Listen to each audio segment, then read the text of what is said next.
So let's talk about the game plan with Dwayne "The Rock" Johnson himself. Big D's Entertainment Rankings and Reviews. So greetings, my fellow YouTubers, and welcome to Big D's Entertainment Rankings and Reviews. My name is Doyle, better known to as the Big D, and this time around I bring to you a review of the 2007 family comedy flick The Game Plan, released by Disney, directed by Andy Fickman, starring Dwayne "The Rock" Johnson, along with Madison Pettis and Kyra Sedgewick. It follows a professional quarterback who finds out he has an 8-year-old daughter from a previous relationship. Now, I had originally planned to review this last December, but I got sidetracked, so I am finally doing this for my Mega Macho March, since it's got a macho dude in the form of Dwayne Johnson himself. Now, this would be the last Disney film to be distributed by Buena Vista after they retired the moniker across their company's divisions that same year. It would also be the final film where Mr. Johnson is credited with his wrestling ring name, The Rock. Anyway, let's get into our story. In the last game of the American Football Federation regular season between the Boston Rebels and the New York Dukes, Rebels quarterback Joe Kingman, that's Johnson's character, scores a touchdown after ignoring an open wide receiver, Travis Sanders. The next morning, an 8-year-old girl named Peyton Kelly, played by Madison Pettis, who of course was already big on Disney Channel's Cory in the House at the time, arrives on Joe's doorstep saying that she is his biological daughter and that his divorced wife, Sarah, sent her there to meet him. His agent, Stella Peck, played by Kyra Sedgewick, who I do seem to believe she was still playing TV's The Closer at the time, thinks this will be bad for his image and distracts him with the upcoming playoffs.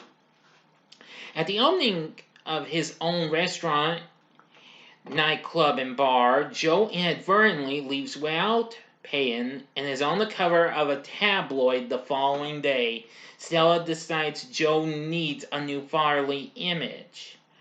At a later press conference, the reporters make Joe miserable until Peyton comes to his defense, saying that he is new to this and trying the best he can, and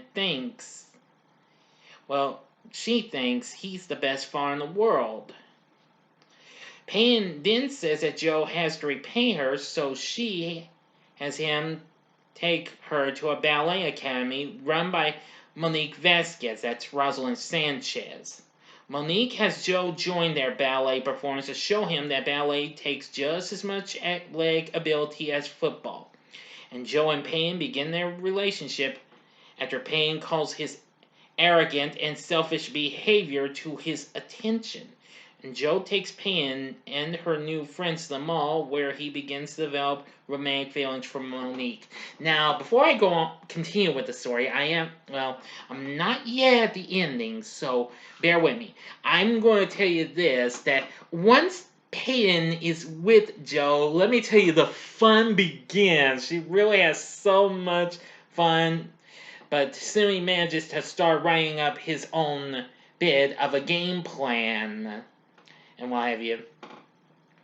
So, anyway, Peyton does so much hystericalness, cause a big bubble bath and what have you. Oh, let's see, even tries to start what it looks like a concoction, mix of stuff for a protein drink, and even bedazzling Joe's football. Yeah, can you believe that? That's the trouble with kids these days. Nah, I'm just playing with y'all, but it's pretty funny though. Okay, now where was I? Oh yes. The Rebels marched through the playoffs via 3 road games: Denver in the wild card round, Indianapolis in the divisional round, and finally Baltimore in the conference round. They eventually make it to the championship game held in Arizona in a rematch with the New York Dukes. And Stella offers Joe a $25 million endorsement deal with Fanny's Burgers, a successful fast food restaurant run by Samuel Blake Jr., if he wins the game and mentions the product to the press. While at lunch with Joe and Monique at the Barking Crab, Payne accidentally reveals that her mother does not know that she is with him. She was scheduled to go to a ballet school program for the month, but instead she ran away to be with Joe. Payne has an allergic reaction to the nuts in the dessert she was eating, and Joe rushes her to the hospital. However, the doctors tell him that the reaction is mild and his daughter is going to be fine. Yeah, that's another thing I forgot to mention. Early on in the movie, Payne gives Joe a cookie, and he's not aware that it has cinnamon and he's allergic to it. He starts talking real weird. That is absolutely funny. Whew. Yeah. Sure is full of surprises. Okay, now I'm really going to get to the ending this time. You know the procedure. 5 seconds to stop the video. Go to the description box below and fast forward to the time below to avoid the ending spoilers. If you've seen the movie, continue on after the 5 seconds. Thank you, and here we go.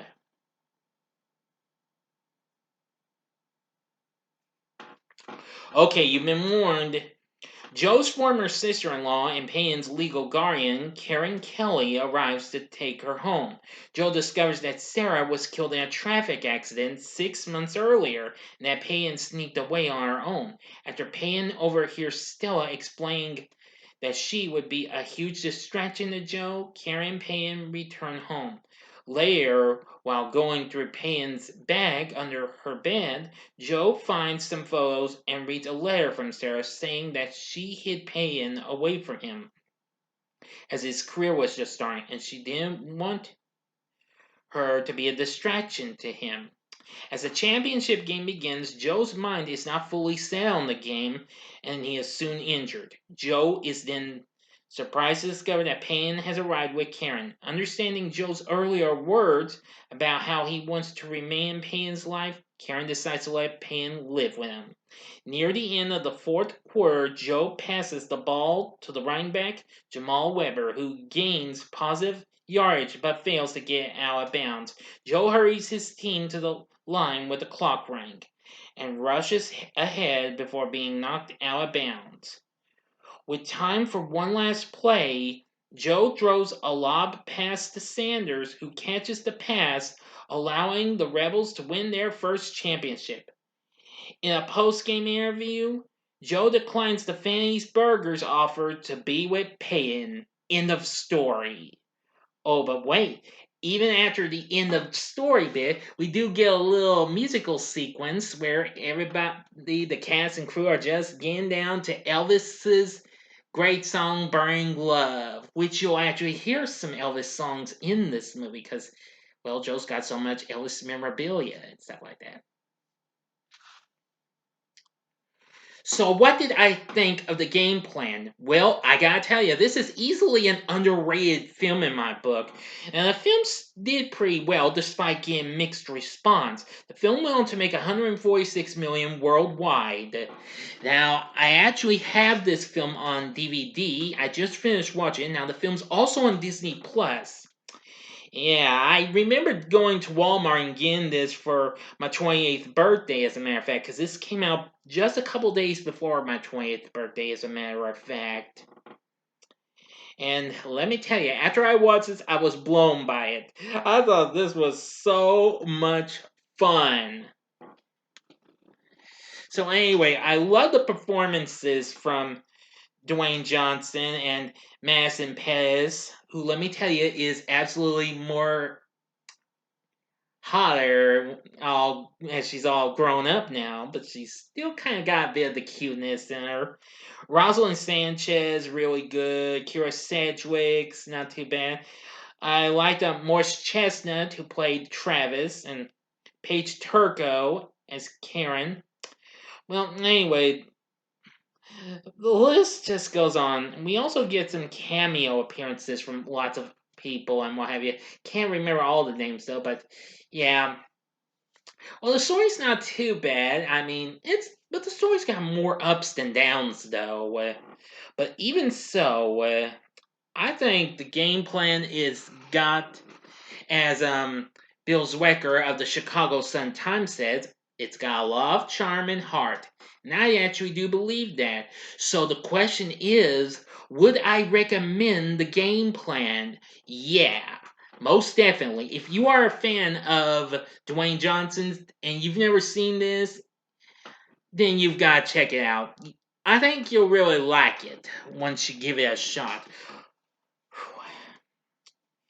Um, The score by Nathan Wang is also not too bad, but I also liked the soundtrack, which of course featured lots of Elvis songs, including Rubberneckin' and tons of other songs. But anyway, this was a fun-filled movie, so definitely look into the game plan. So, anyway, it's got a pretty good cast. It's got a pretty decent story, which I said has more ups and downs, though, but that's from my point of view, so you don't have to take my word for it. But anyway, and good music as well. So, what are your thoughts on the game plan? Please tell me in the comment section below. If you like this video, click the like button below, subscribe to my channel as well, and be a part of the Big D Nation. Now, next time I will bring an additional vid or so. Now, I will finally give y'all my WandaVision thoughts, possibly tomorrow, and of course my announcement for the Q&As, because I am a man of my word. I will certainly give y'all the Q&A announcement, promise. So thanks for watching my review of the game plan, and if you like this, check these other vids out. In the upper left hand corner is my review of Like Mike, which Morse Chestnut happened to be in. The upper right hand corner is my review of Jumanji, Welcome to the Jungle, which that was a very fun flick that Dwayne Johnson was in. Or go to the bottom left hand corner for my recent spoiler free review of the new Netflix movie known as Yes Day with Jennifer Garner. And the bottom right hand corner is the button you can click to subscribe. If you like rankings and reviews on movies, TV, music, video games, etc., then I'm your guy. Thanks for watching. Until next time, I'm the Big D saying see ya.